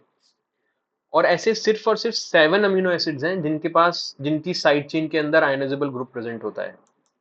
वो जो मतलब इन डिटेल अगर मैंने समझे तो आयनाइजेबल ग्रुप कंटेनिंग जो amino ionisable group containing in side chain, तो ऐसे अमीनो एसिड जो हैं वो 7 है, aspartate, glutamate, histidine, arginine, tyrosine, cysteine and lysine. अब हम बात करते हैं सेकंड टॉपिक की, जो टाइट्रेशन का जो कॉन्सेप्ट है, इसको समझने के लिए हमें ये एक अनदर जो कॉन्सेप्ट है ये भी क्लियर होना चाहिए, जो कि है पीएच स्केल। पीएच स्केल के बारे में जब हम पढ़ते हैं तो जनरली जो सबसे जो 19 जो हर जगह पे हम देखते हैं पीएच स्केल, वो होता है 0 to 14। तो पीएच 0 का मतलब क्या हुआ? That means 1 molar of protons are present in the solution. तो उस केस में बोलेंगे उस सॉल्यूशन का पीएच 0 होगा। If 1 molar of hydrogen ion is present in the solution, that means उसका पीएच 14 है। Sorry, hydroxyl group, if 1 molar of hydroxyl group is present in the solution, that means उसका pH 14 है। But अगर हम practically समझें तो ऐसा possible नहीं हो सकता कि किसी सॉल्यूशन में 1 मोलर हाइड्रोजन 1 मोलर प्रोटॉन से ज्यादा प्रोटॉन नहीं प्रेजेंट हो सकते, या 1 मोलर हाइड्रोक्सिल ग्रुप से ज्यादा हाइड्रोक्सिल ग्रुप नहीं प्रेजेंट हो सकते। यानी अगर हो सकते हैं तो उसका मतलब ये हुआ कि पीएच 0 से भी कम पीएच हो सकता है और पीएच 14 से भी ज्यादा पीएच 14 हो सकता है। यानी किसी सॉल्यूशन में अगर 1 मोलर प्रोटॉन से ज्यादा प्रोटॉन प्रेजेंट है तो उसका मतलब उसका पीएच 0 से कम है। किसी सॉल्यूशन में अगर 1 मोलर हाइड्रोक्सिल आयन से ज्यादा हाइड्रोक्सिल आयन है या हाइड्रोक्सिल ग्रुप प्रेजेंट है 1 मोलर से ज्यादा, तो उस केस में उसका पीएच जो होगा वो 14 से ज्यादा होगा। यानी इसकी कोई फिक्स्ड बाउंड्री नहीं है कि पीएच 0 ही हो सकता है और पीएच मैक्सिमम जो पीएच है वो 14 भी हो सकता है। वो पीएच 14 से ज्यादा भी हो सकता है और 0 से कम भी हो सकता है। जो पीएच 7 है वो न्यूट्रल पीएच है। यानी उस केस में क्या होता है कि जो हाइड्रोक्सिल ग्रुप है और जो प्रोटॉन्स हैं, वो number of hydroxyl group and proton वो इक्वल है एट पीएच 7। अगर हम पीएच 7 से नीचे जाएंगे तो वो एसिडिक कंडीशन है, अगर पीएच 7 से आगे जाएंगे, ऊपर जाएंगे, तो वो बेसिक कंडीशन है।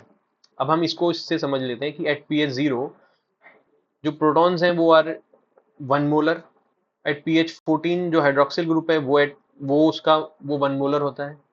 जो पीएच का रेंज है, it doesn't have any upper and lower boundary. At pH 7 जो पीएच है वो न्यूट्रल होता है।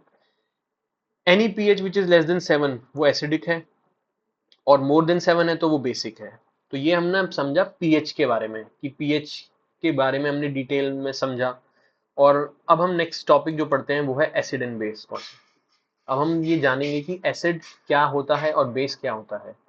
कोई भी कंपाउंड जिसके पास एबिलिटी है टू लूज प्रोटॉन वो एसिड होता है, और कोई भी कंपाउंड जिसके पास एबिलिटी है टू गेन प्रोटॉन वो बेस होता है। यानी कोई भी अगर प्रोटॉन लूज कर सकता है कोई भी कंपाउंड, वो एसिडिक होगा, एसिड होगा। जो प्रोटॉन एक्सेप्ट कर सकता है, गेन कर सकता है, वो होगा बेस। बट हम जब एसिड्स के बारे में बात करते हैं, क्या ये ऐसा होता है कि एसिड, जितने भी एसिड है सब स्ट्रांग ही होंगे या फिर जितने भी एसिड होंगे सब वीक ही होंगे? ऐसा नहीं होता है। कुछ एसिड स्ट्रांग भी होते हैं, कुछ एसिड वीक भी होते हैं। बट जो स्ट्रॉन्ग एसिड्स होते हैं they have higher ability to lose proton, यानी वो बहुत आसानी से, बहुत उनकी एबिलिटी टू लूज प्रोटॉन बहुत ज्यादा होती है। और जो स्ट्रॉन्ग एसिड्स हैं उनको अगर हम एक्वा सोल्यूशन में डालें, दे ऑलमोस्ट कंप्लीटली आयनाइज, यानी वो आयनाइज कंप्लीटली हो जाते हैं। बट एक जो वीक एसिड है उसको हम जब एक्वा सोल्यूशन में डालते हैं तो जो उसका आयनाइजेशन होता है वो पार्शियल होता है। तो हम इसको जब हम समझते हैं इस कॉन्सेप्ट को, तो all acids are not equally strong. The stronger the acid, the greater its tendency to lose its proton. The strong acid, almost completely ionizes in the aqueous solution. A weak acid ionizes partially. तो ये है acid base का concept, कि क्या acid है, क्या base है, किस बेसिस पे हम ये फाइंड आउट करते हैं कि ये एसिड है या बेस है। अब हम बात करते हैं आयोनाइजेशन कांस्टेंट की, जिसे हम एसिड डिसोसिएशन कांस्टेंट भी बोलते हैं या फिर एसिडिटी कांस्टेंट भी बोलते हैं। तो अभी हमने जस्ट समझा कि स्ट्रॉन्ग एसिड जो होगा, it will be having higher ability to lose proton, और उस स्ट्रॉन्ग एसिड को जब हम एक्वस सॉल्यूशन में डालते हैं तो ऑलमोस्ट कंप्लीटली वो आयनाइज हो गया, यानी डिसोसिएशन हो गया उसका, उसके आयनाइज का, आयंस का। तो यानी अगर कोई स्ट्रॉन्ग एसिड है तो उसके पास डिसोसिएट होने की हायर एबिलिटी है। यानी जब हम के को बोलते हैं, जैसे which means acid dissociation constant, कि एक स्ट्रॉन्गर एसिड का जो एसिड डिसोसिएशन कांस्टेंट होगा वो हायर होगा, और एक वीक एसिड का जो एसिड डिसोसिएशन कांस्टेंट होगा वो लो होगा। यानी अब जब के को डिफाइन करेंगे, it is a quantitative measure of the strength of an acid in solution. तो stronger acid will have larger K and weaker acids will have smaller K. ये हमने समझा। अब हम बात करते हैं पीके वैल्यू की। पीके क्या होता है, उसको हम सिंपल वे में समझे तो पीके इज नेगेटिव लॉग ऑफ के। और इसका क्या मतलब हुआ, यानी पीके जो है वो इनवर्सली प्रोपोर्शनल टू के की वैल्यू से है। यानी अगर के ज्यादा है तो पीके कम होगा, अगर पीके ज्यादा है तो के कम होगा। तो अभी हमने पिछले कॉन्सेप्ट में समझा था, अगर स्ट्रॉन्ग एसिड है तो उसका एसिड डिसोसिएशन कांस्टेंट ज्यादा होगा, क्योंकि उसके पास higher ability to lose proton है। वो सॉल्यूशन में बहुत ऑलमोस्ट कंप्लीटली आयनाइज हो जाएगा। यानी अगर स्ट्रॉन्ग एसिड है उसका के है, एसिड डिसोसिएशन कांस्टेंट ज्यादा होगा। बट उस स्ट्रॉन्ग एसिड का जो पीके वैल्यू है वो कम होगा, क्योंकि के और पीके वो इनवर्सली प्रोपोर्शनल है। यानी स्ट्रॉन्ग एसिड है तो it will be having higher K, but it will be having low pK. तो वीक एसिड के केस में क्या होगा, उसका जो के है वो लो होगा, क्योंकि उसका एसिड डिसोसिएशन कांस्टेंट कम है, उसकी एबिलिटी टू लूज प्रोटॉन कम है, उसकी ability to get ionized in the aqueous solution वो कम है। बट उसका जो पीके वैल्यू है वो ज्यादा होगा, क्योंकि के जो है वो इनवर्सली प्रोपोर्शनल है वो पीके से। अब हम बात करते हैं non ionizable side chain containing amino acids की। यानी ये वो अमीनो एसिड्स हैं जिनके साइड चेन में कोई भी आयनाइजेबल ग्रुप प्रेजेंट नहीं है। अब हम इनके केस में पीके कॉन्सेप्ट को अप्लाई करते हैं। ये तो हो गया अल्फा कार्बन। इस अल्फा कार्बन से जो कार्बोक्सिलिक ग्रुप अटैच्ड है वो अल्फा कार्बोक्सिलिक ग्रुप अटैच्ड है, और इसके साथ एक अल्फा अमीनो ग्रुप अटैच्ड है। क्योंकि ये आयनाइजेबल ग्रुप्स हैं, carboxylic group and amino group, ये आयनाइजेबल ग्रुप्स हैं, तो इनकी एक पर्टिकुलर पीके वैल्यू होगी। तो कार्बोक्सिलिक ग्रुप जो होता है उसकी जो पीके वैल्यू होती है उसको हम रिप्रेजेंट करते हैं pK 1 से, और जो अल्फा अमीनो ग्रुप है जो उसकी pKa वैल्यू होती है उसको हम रिप्रेजेंट करते हैं pK 2 से। तो डिफरेंट अमीनो एसिड्स होते हैं, उन डिफरेंट डिफरेंट अमीनो एसिड्स की डिफरेंट डिफरेंट pK 1 वैल्यू होती है और pK 2 वैल्यू होती है। जब हम pK 1 की बात करें तो जितने भी अमीनो एसिड्स हैं उन सबके डिफरेंट डिफरेंट pK 1 वैल्यूज होंगे, वो होंगे एक पर्टिकुलर रेंज में। यानी अगर हम इसे ऐसे समझे कि जो pKa वैल्यू है, pK 1 वैल्यू है ऑफ अल्फा कार्बोक्सिलिक ग्रुप, वो 1.8 से 2.4 के बीच में आएगी। जितने भी अमीनो एसिड्स हैं उन सबकी 1.8 से 2.4 के बीच में आएगी। और जो अल्फा अमीनो ग्रुप है जो उसकी pK 1 वैल्यू है वो 8.8 से 11 के रेंज है जो उसके बीच में आएगी। यानी 8.8 हो सकती है किसी की, कुछ कुछ कुछ करके 11 तक जाएगी। बट अगर हम सब अमीनो एसिड्स की डिफरेंट डिफरेंट pK 1 और pK 2 वैल्यू को याद करें तो बहुत कॉम्प्लेक्स हो जाएगा। तो इस कॉम्प्लेक्सिटी को रिड्यूस करने के लिए हमने क्या किया है, हम एवरेज वैल्यूज ले लेते हैं। तो हमने यहाँ पे pK 1 लिया, pK 1 जो है उसको हमने ऑन एन एवरेज 2 ले लिया, और pK 2 जो है उसको हमने ऑन एन एवरेज 9.5 ले लिया। यानी इस तरीके से हम क्या करते हैं, एक एवरेज वैल्यू ले लेते हैं।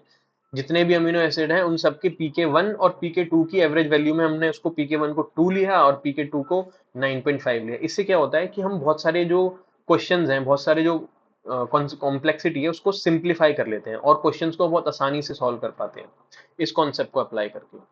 But in case of those amino acid जिनकी साइड चेन में आयनाइजेबल ग्रुप प्रेजेंट है, यानी उनके पास तीन आयनाइजेबल ग्रुप प्रेजेंट है, that is triprotic amino acid.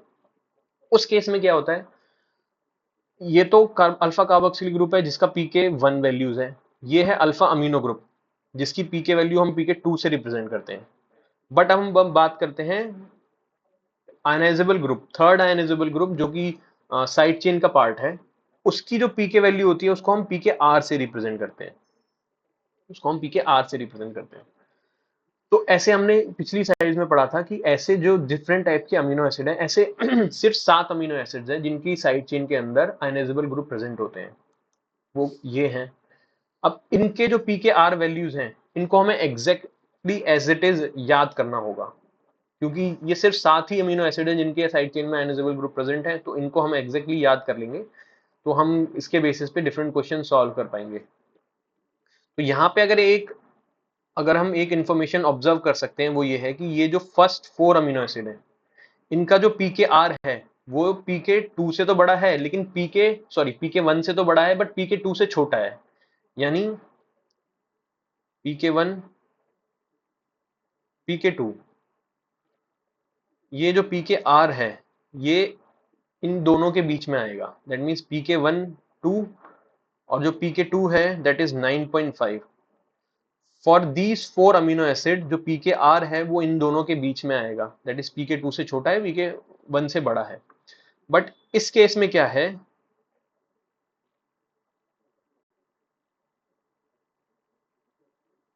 इस केस में क्या है, जो ये 3 अमीनो एसिड्स हैं, ये 3 अमीनो एसिड्स का जो पी के आर वैल्यू है वो पी के टू से बड़ी है।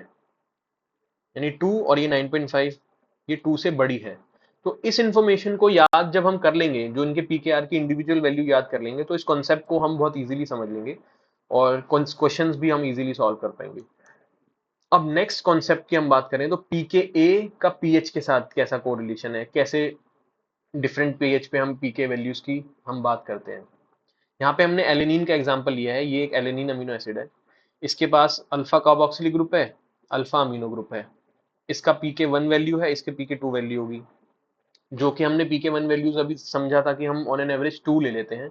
बट इस केस में हमने क्या किया है कि इस केस में हम जो एग्जैक्ट एक्सपेरिमेंटली डिराइव्ड इसकी जो पीके वन वैल्यू है उसको लिया है 2.3। अब हमने क्या किया है, 100 मॉलिक्यूल्स ऑफ एलेनिन लिए हैं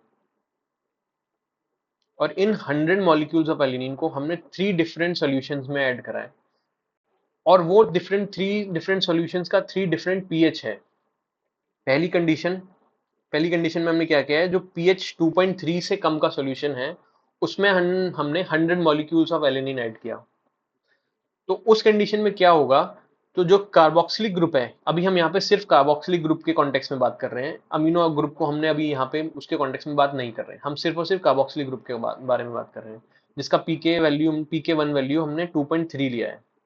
जब हम इसको 100 एलेनिन मॉलिक्यूल्स को पीएच 2.3 से कम वाले पीएच वाले सॉल्यूशन में डालेंगे, उस केस में क्या होगा, जो कार्बोक्सिलिक ग्रुप होगा वो प्रोटोनेटेड फॉर्म में होगा, क्योंकि अभी ऐसी कोई कंडीशन आई नहीं है कि it the carboxylic group has to lose its proton और डोनेट इट्स प्रोटॉन। ऐसी कोई कंडीशन नहीं आई क्योंकि अभी हमने 2 pK one that is 2.3 pH को क्रॉस नहीं किया है।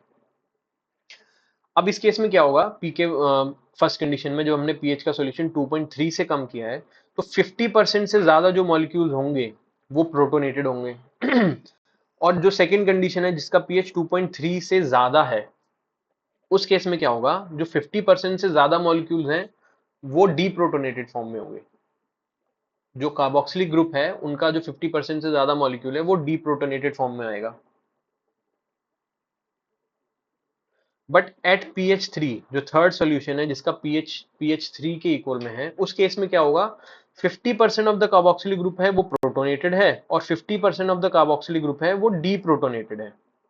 ठीक है, 50% का कैसे मतलब हम समझे, क्योंकि हमने स्टार्टिंग में बताया था कि हम सिर्फ 100 मॉलिक्यूल्स ऑफ एलेनिन ले रहे हैं, जिसका मतलब ये हुआ कि 50 मॉलिक्यूल्स ऑफ एलेनिन होंगे वो उसका जो कार्बोक्सिलिक ग्रुप होगा वो प्रोटोनेटेड होगा और 50 मॉलिक्यूल्स ऑफ एलेनिन होंगे उसका जो कार्बोक्सिलिक ग्रुप होगा वो डीप्रोटोनेटेड होगा। और इसी कॉन्सेप्ट को जब हम फर्स्ट सिचुएशन में हम इसको डिस्कस करें, जिस सॉल्यूशन में पीएच 2.3 से कम है, तो हम कहेंगे 50 मॉलिक्यूल से ज्यादा मॉलिक्यूल्स हैं जो प्रोटोनेटेड फॉर्म में है। बट क्या ऐसी कंडीशन हो सकती है कि 100 में से 100 मॉलिक्यूल प्रोटोनेटेड हो? वो पॉसिबल है, बट कैसे, वो होता है डिपेंडेंट ऑन पीएच।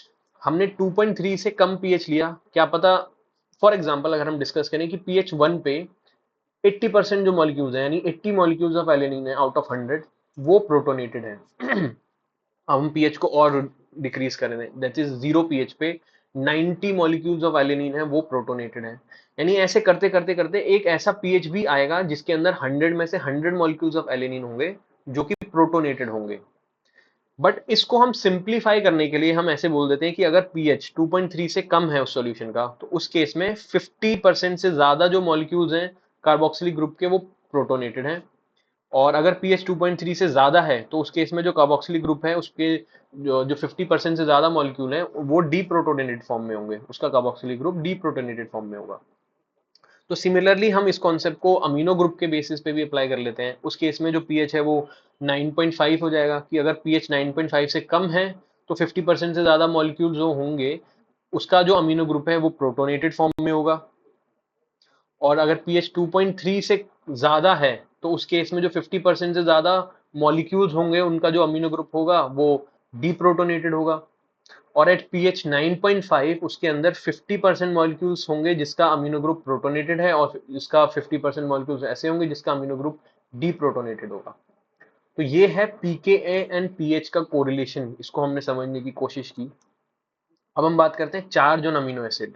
जब भी हम बोलते हैं कि एक अमीनो एसिड का चार्ज ये है, वैसे वो पॉजिटिवली चार्ज है, नेगेटिवली चार्ज है, या उसका +1 चार्ज है, तो charge on the amino acid जो होता है it is completely dependent on pH. For example हमने एलिनिन लिया, इसको हमने पीएच 1 पे रखा। जब हमने पीएच 1 पे रखा तो जो इसका अल्फा कार्बोक्सिलिक ग्रुप है वो तो अभी प्रोटोनेटेड फॉर्म में है और जो इसका अल्फा अमीनो ग्रुप है वो भी प्रोटोनेटेड फॉर्म में है। यानी पीएच 1 पे दोनों ही प्रोटोनेटेड फॉर्म में है। तो इसका जो नेट चार्ज है मॉलिक्यूल का वो +1 है एलेनिन का। बट वहीं पे जब हम एलेनिन को पीएच 6 पे रखते हैं, तो पीएच 6 के सॉल्यूशन में क्या होता है कि number of protons in the solution वो कम है एज कंपेयर टू पीएच 1। यानी अब हमने पीके 1 की वैल्यू को भी क्रॉस कर दिया, दैट इज 2 अगर हम लेते हैं ऑन एन एवरेज, उसको क्रॉस किया। अब हम पीएच 6 पे क्या आएगा, क्या हुआ है कि number of protons in the solution वो कम है। यानी अब जो आयनाइजेबल ग्रुप है दैट इज कार्बोक्सिलिक ग्रुप, उसको डीप्रोटोनेट होने की एबिलिटी उसकी बढ़ गई। यानी वो अब डीप्रोटोनेट हो जाएगा पीएच 6 पे, वो it will lose proton. But जो अल्फा अमीनो ग्रुप है उसका जो पीके 2 वैल्यू है वो 9.5, यानी वो पीएच 6 पे डीप्रोटोनेट नहीं होगा, वो प्रोटॉन लूज नहीं करेगा। तो इस केस में क्या होगा कि ये यहाँ पे तो एक नेगेटिव चार्ज है, यहाँ पे एक पॉजिटिव चार्ज है, जिसकी वजह से जो नेट चार्ज ऑन एलेनिन है वो 0 है। But in case of pH 12, अब इसमें हमने क्या किया, इस केस में पीके 2 वैल्यू दैट इज 9.5 को भी क्रॉस कर दिया। इस केस में जो अल्फा कार्बोक्सिलिक ग्रुप होगा वो भी डीप्रोटोनेटेड है, और अल्फा अमीनो ग्रुप है इस केस में ये भी डीप्रोटोनेटेड है।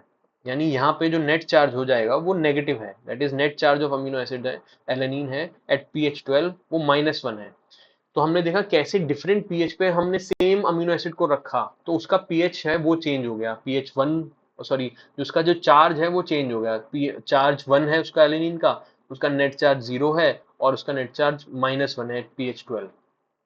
तो ये हमने चार्ज ऑन पीएच को पीएच पे चार्ज ऑन पीएच को चार्ज ऑन अमीनो एसिड को सॉरी पीएच से कोरिलेट किया। अब हम बात करते हैं टाइट्रेशन ऑफ एलेनिन की। जो टाइट्रेशन ऑफ एलेनिन है उसको हम समझते हैं एट डिफरेंट पीएच। हमने पीएच 1 पे देखा कि जो अल्फा कार्बोक्सिलिक ग्रुप है ये कंप्लीटली प्रोटोनेटेड है। एच पीएच 1 पे हमने देखा जो अल्फा अमीनो ग्रुप है ये भी कंप्लीटली प्रोटोनेटेड है। यानी ये भी एक प्रोटॉन डोनेट कर सकता है, रिलीज कर सकता है, और ये भी एक प्रोटॉन रिलीज कर सकता है। यानी दोनों एसिडिक कंडीशन में है, दोनों हम बोल सकते हैं कि एसिड है। तो सिंपली हम कह सकते हैं कि ये जो मॉलिक्यूल है ये फुली प्रोटोनेटेड है, और दोनों ही जो आयनाइजेबल ग्रुप हैं वो एक प्रोटॉन रिलीज कर सकते हैं, डोनेट कर सकते हैं, तो हम बोल सकते हैं कि ये एक एसिड है। तो इसका जो नेट चार्ज है वो +1 है, यानी ये कैटायन है, तो ये एक चार्ज मॉलिक्यूल है। तो ये चार्ज मॉलिक्यूल है तो इसकी इलेक्ट्रोफोरेटिक मोबिलिटी भी होगी, यानी अंडर जब हम इलेक्ट्रोफोरेसिस करेंगे तो ये मूव करेगा, इसकी इलेक्ट्रोफोरेटिक मोबिलिटी होगी। तो ये एक कैटायन है तो ये कैथोड की तरफ मूव करेगा, ये हम कह सकते हैं। बट एट पीएच 7 क्या होता है कि जो कार्बोक्सिलिक ग्रुप है वो डीप्रोटोनेटेड फॉर्म में है, और जो अमीनो ग्रुप है वो प्रोटोनेटेड फॉर्म में है। यानी इसके पास नेट जो चार्ज है वो 0 है, बट सेम मॉलिक्यूल पे पॉजिटिव चार्ज भी है और नेगेटिव चार्ज भी है। यानी ऐसे मॉलिक्यूल जिनके पास दोनों चार्ज प्रेजेंट होते हैं, positive charge and negative charge, उनको हम बोलते हैं ज्यूटरायनिक फॉर्म और ज्यूटरायंस, सिंपली ये कह सकते हैं। बट हम जब इस मॉलिक्यूल्स के अंदर प्रोटॉन के बेसिस पे बात करते हैं, यानी जो कार्बोक्सिलिक ग्रुप है it has ability to gain proton, to accept proton, और जो अमीनो एसिड है it has ability to donate proton और टू लूज प्रोटॉन। यानी जब हम प्रोटॉन के कॉन्टेक्स्ट में बात करते हैं तो इसको हम बोलेंगे एम्फीप्रोटिक। एम्फीप्रोटिक का मतलब हो गया जब हम फॉर एग्जांपल एम्फी मीनिंग दोनों, और प्रोटिक को हम कोरिलेट करते हैं प्रोटॉन से अगर कर ले तो हम ये समझ सकते हैं ये दोनों चीजें कर सकता है प्रोटॉन के कॉन्टेक्स्ट में, कि प्रोटॉन एक्सेप्ट भी कर सकता है और प्रोटॉन डोनेट भी कर सकता है। तो हम बात तो इसे हम कहते हैं एम्फीप्रोटिक मॉलिक्यूल। बट जब हम एसिड और बेस के कॉन्टेक्स्ट में बात करते हैं, यानी अल्फा कार्बोक्सिलिक ग्रुप जो है वो प्रोटॉन एक्सेप्ट कर सकता है, दैट इज वो बेस है, और जो अल्फा अमीनो ग्रुप है वो प्रोटॉन डोनेट कर सकता है, लूज कर सकता है या रिलीज कर सकता है, यानी वो एसिड है। यानी ऐसा मॉलिक्यूल जिसके अंदर दोनों एसिड और बेस वाली प्रॉपर्टीज हैं, तो उस केस में उस मॉलिक्यूल को हम बोलते हैं amphi amphiprotic amphoteric sorry amphoteric molecule. ये हुआ एम्फोटेरिक मॉलिक्यूल जिसके अंदर एसिड और बेस प्रॉपर्टीज दोनों होती हैं। अब हम बात करते हैं एट pH 14। pH 14 पे क्या होता है, जो अल्फा कार्बोक्सिलिक ग्रुप है वो डीप्रोटोनेटेड है, और अल्फा अमीनो ग्रुप है वो भी डीप्रोटोनेटेड है। यानी इसका जो नेट चार्ज है वो एक -1 है। यानी ये फुली डीप्रोटोनेटेड है, ये भी फुली डीप्रोटोनेटेड है। तो दोनों ही प्रोटोनेट डीप्रोटोनेटेड है, तो इस मॉलिक्यूल को हम बोल सकते हैं कि ये फुली डीप्रोटोनेटेड है। जो अल्फा कार्बोक्सिलिक ग्रुप है ये भी एक प्रोटॉन एक्सेप्ट कर सकता है, ये भी अल्फा अमीनो ग्रुप भी एक प्रोटॉन एक्सेप्ट कर सकता है। यानी दोनों ही प्रोटॉन एक्सेप्ट करते हैं तो कर सकते हैं, तो यानी ये बेस वाली फीचर्स शो कर रहे हैं। तो इस मॉलिक्यूल को हम कह सकते हैं कि ये एक बेस है। इसका जो नेट चार्ज है वो -1 है। तो इसके बेसिस पे अगर हम इसको इलेक्ट्रोफोरेटिक मोबिलिटी देखें तो इसकी ये under electrophoresis it will be moving. तो ये एक एनायन है, तो ये एक एनायन है तो ये टुवर्ड्स एनोड मूव करेगा। तो इस केस में हमने देखा कि कैसे टाइट्रेशन के दौरान जो अमीनो एसिड है वो एसिड की तरह बिहेव कर सकता है, वो बेस की तरह बिहेव कर सकता है, वो ज्विटरायन भी फॉर्म करता है। हमने देखा कि कैसे चार्ज ऑन पीएच है और चार्ज ऑन अमीनो एसिड है वो पीएच से कोरिलेटेड होता है। हमने स्टैंडर्ड अमीनो एसिड्स के बारे में पढ़ा, उनके क्लासिफिकेशन के बारे में पढ़ा, हमने अमीनो एसिड्स के जो साइड चेन है उनके केमिकल नेचर के बारे में पढ़ा। तो अब हम जो नेक्स्ट टॉपिक्स हैं जैसे आइसो जैसे iso electric points and other topics वो हम डिस्कस करेंगे नेक्स्ट क्लास में। तो अभी के लिए इतना ही, थैंक यू।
सर इस बार आप चेक कर लेना कि ठीक से हुआ है।